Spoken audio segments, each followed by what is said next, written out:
ගෞරවනීය ස්වාමීන් වහන්සේලාගේ චම්පිරාණෝ කැමතුමන් ඇතුළු සියලුම ජාතිකලුම ජී නායකයන්ගෙනුත් මාධ්‍යවේදී මිතුරන්ගෙනුත් අවසරයි. අපි පෞද්ගලික කාලේ ශ්‍රී ලංකාව ජාත්‍යන්තර වශයෙන් මුස්ලිම් රටවල් මත යැපීමෙන් ඇති වුණු අසරණභාවය අයුතු විදියට පාවිච්චි කිරීමට මෙරට යම් මුස්ලිම් සංවිධාන කටයුතු කළා. හලාල් සාතිකයේ පිළිබඳ චම්පිරාණෝ ගෞරවතුමන් දීර්ඝ පැහැදිලි කිරීමක් කළා. මා කැමති ඒ වගේ තව දෙයක් ගැන අවධානය යොමු කරන්න. දීප ව්‍යාප්ත මහා රචනා තරගයේ 2012 පෞද්ගලික සැප්තැම්බර් මාසයේ ඉඳන් දෙසැම්බර් මාස දක්වා සිංහල පුවත්පත්වල මේ රචනා තරගය ගැන සඳහන් වුණා. රචනයේ මාතෘකාව මිනිස් කමින් ලොවදිනු උතුම් මුහම්මද් නබිතුමාණෝ. තරග කොන්දේසි වල පළවෙනිම කොන්දේසිය තමයි සියලුම තරගකරුවන් මුස්ලිම් නොවන සහෝදර සහෝදරියන් විය යුතුය. අපි දන්නවා පෞද්ගලික කාලේ ලංකාවේ මුස්ලිම් ජනගහනය ශීඝ්‍ර වර්ධනයකට ලක් වෙලා තියෙනවා. 1624 දී පෘතුගීසීන් විසින් මුස්ලිම් ජනතාව රටෙන් පළවා හරිද්දී අපේ සෙනරත් රජතුමා මුස්ලිම් අය අපේ ලංකාවට බාරගත් අවස්ථාවේ ඔවුන් හිටියේ 4000 ගණනයි. 1624 6000 ගණනක් හිටිය මුස්ලිම් ජනතාව 2012 වෙන විට 1,08,77,000ක් දක්වා වර්ධනය වෙලා තියෙනවා. කොහොමද මේක වුනේ? එක පැත්තකින් ඒ අයගේ පවුල් වල දරු සංඛ්‍යාව වැඩි, විශේෂයෙන්ම මැද පෙරදිග ගිය අය මැද පෙරදිග ගිය අය තමන් මුහුණ දෙන සමාජ ප්‍රශ්න හේතුවෙන් ඉස්ලාම් ආගමට මාරු වෙලා තියෙනවා. ඒ වගේම තුන්වෙනුව විවාහවලදී පිරිමි කෙනෙක් වුණත් ගෑනු කෙනෙක් වුණත් මුස්ලිම් අයෙක් විවාහ වෙද්දී ඒ අයගේ ආගම අනුව ඔවුන් අනිවාර්යෙන් ඉස්ලාම් ආගමට පැමිණිය යුතුයි කියන කොන්දේසි යටතේ ඉස්ලාම් ආගමට ගිහින් තියෙනවා. බෞද්ධයන් මේ කාරණේට ඉතාම සහනශීලීව බලලා බෞද්ධයන් ඉස්ලාම් ආගම විවාහ හේතු වැළඳ ගැනීම ගැන කවදාකවත් මේ සමාජ විරෝධයක් ආවේ නැහැ. මෙන්න මේ කාරණා තුන උඩ තමයි අර 4,18,70,000ක් නැත්නම් 1,08,70,000ක් දක්වා වර්ධනයක් සිද්ධ වුණේ. දැන් මේ ක්‍රම තුනේම වර්ධනය වෙලා පෞද්ගලික කාලේ අපි දන්නවා තෙල් මිල ඉහළ ගිහිල්ලා අරාබියට යහමින් අතමිට සරු වෙලා තියෙන නිසා සල්ලි විසික් කරලා මුදලින් තෑගි දෙමින් තමයි මේ තරංගය ඉස්ලාම් නොවන ශිෂ්‍යයන්ට තියන්නේ. සල්ලි විසික් කරලා සදාචාර විරෝධී ආකාරයෙන් ආගම් කරන මෙතන සිද්ධ වෙනවා. අපි කලින් මේක ක්‍රිස්තියානි මූලධර්මවාදීන්ට එරෙහිව නගපු චෝදනාව අද ඉස්ලාම් මූලධර්මවාදීන්ට නගන්න අපට සිද්ධ වෙලා තියෙනවා ලිඛිත සාක්ෂි සහිතව. අද මේ දැන් අපිට මුස්ලිම් සංවිධාන දැනුම් දෙනවා මේ ගැන පෞද්ගලික කාලේ අපි දිගින් දිගටම විරෝධය නගපු නිසා දැන් මේ රචනා තරගය අවලං කරන්න කටයුතු කළා කියලා. වැදගත් වෙන්නේ අපි හඬ නොනගුවා නම් මේ අය යන දුර සම්බන්ධයි. ඒ නිසා අද ක්‍රම 4කට එහෙනම් මේ අය ලංකාවේ මුස්ලිම් ජනගහනය වර්ධනය කර ගැනීමේ ප්‍රයත්නක යෙදලා ඉන්නවා. මේ අතරේ අපේ හිත මිත්‍ර එස්.පී. දිසානායක ඇමතුමා නිදාස් දිනේදී උඩුනුවරදී හරි අපූර්ව ප්‍රකාශයක් කළා. අපේ ඇමතිතුමාට අනුව මේ රටේ බෞද්ධයන් තුල මුස්ලිම් විරෝධයක් මතුවෙමින් එනවා. අතපය කඩලා හරි අතින් පයින් ගහලා හරි අඬු කඩලා හරි මේක නතර කරනවායි කියලා. ඇත්තෙන්ම එස්.බී. ඇමතිතුමා මේ රටේ නිහඬ බහුතරය සහනශීලී සාමකාමී මෛත්‍රී සාගත බෞද්ධ බහුතරය හඬක් නගන විට ඊට ප්‍රතිචාර දක්වන බුද්ධිමත් අන්දම තමයි එතුමා ප්‍රදර්ශනය කරේ. එතුමාට අනුව මේ රටේ බෞද්ධ විරෝධයක් නගනවා නම් අපි මේ විරෝධයට සවන් දිය යුතුයි.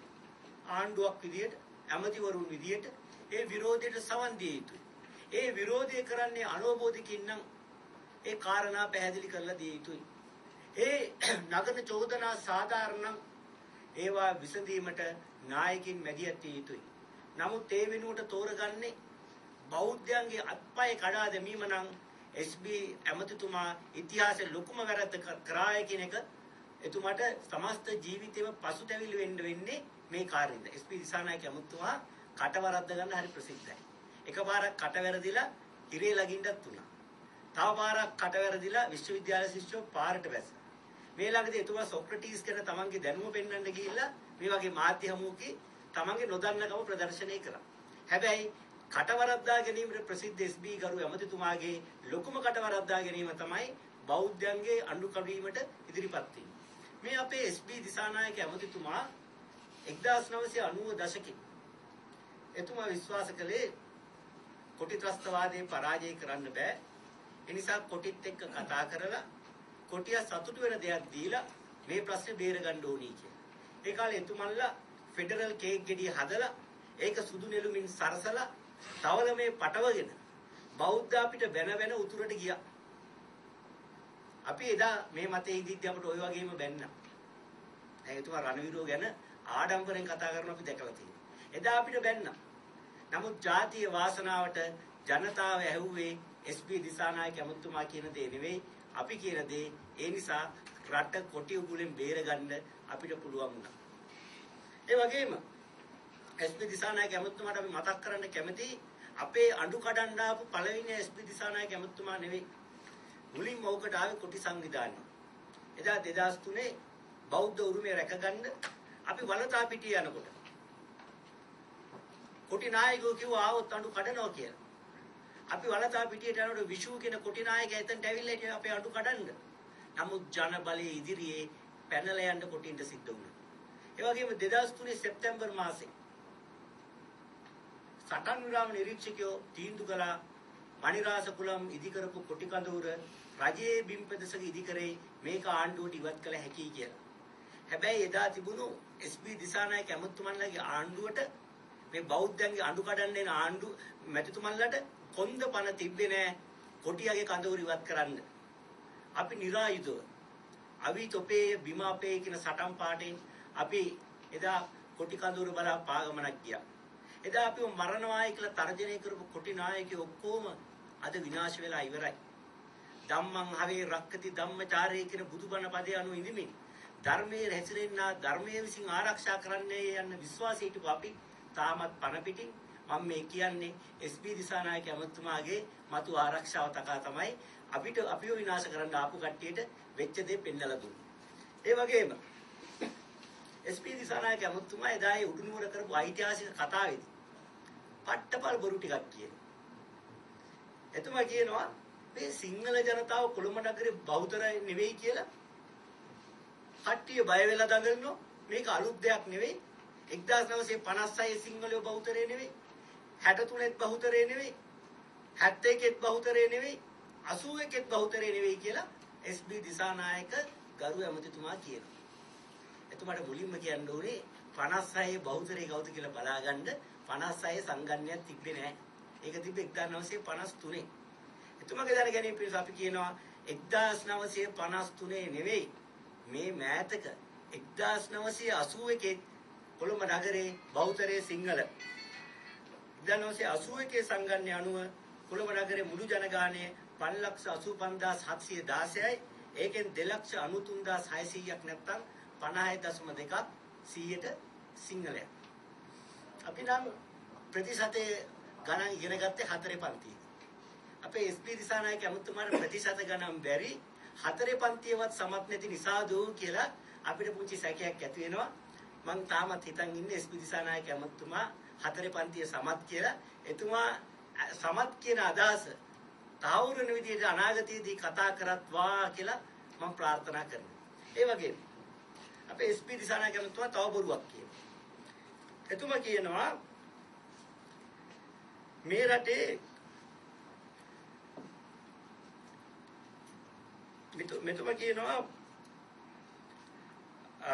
මුස්ලිම් ජනගහනය වේගෙන් වර්ධනය වෙනවා කියලා තවත් බොරුවක් කරනවලු. මේක බොරුවක්. එයා ප්‍රතිශත ප්‍රශ්නයක් තමයි එතනක් තියෙන්නේ.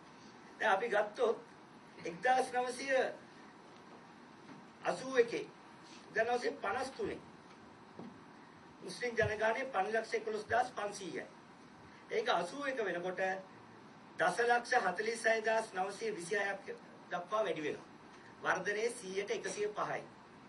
1953 56,16,700ක් වෙච්ච සිංහල ජනගහනයේ 1981 දසලක්ෂ 1,09,79,561යි. ඒක වර්ධනය වෙලා තියෙන 95%. කියනවා 53යි 81යි අතරත් මුස්ලිම් වර්ධන වේගය සිංහල වර්ධන වේගයට වඩා වැඩි. ඊට වඩා භයානක විදිහට මේ වේගය වැඩි වෙනවා 2012 දී අර සිංහල ජනගහනයේ 15,1,73,820 දක්වා මුස්ලිම් ජනගහනය 1,08,69,820ක් දක්වා වර්ධනය වෙනවා. සිංහල ජනගහනය 38%කින් වර්ධනය වෙද්දී මුස්ලිම් ජනගහනය 78%කින් වර්ධනය වෙනවා. එහෙනම් එස්.පී. දිසානායක ඇමතුමා නිදහස් දිනේ උඩුනුවරදී මහා හයියෙන් කෑ ගහලා කියලා තියෙන්නේ පට්ටපල් බොරු ගොඩක්.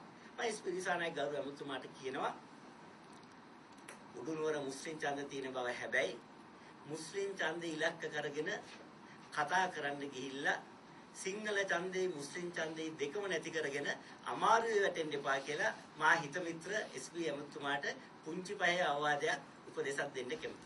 ගොවිසු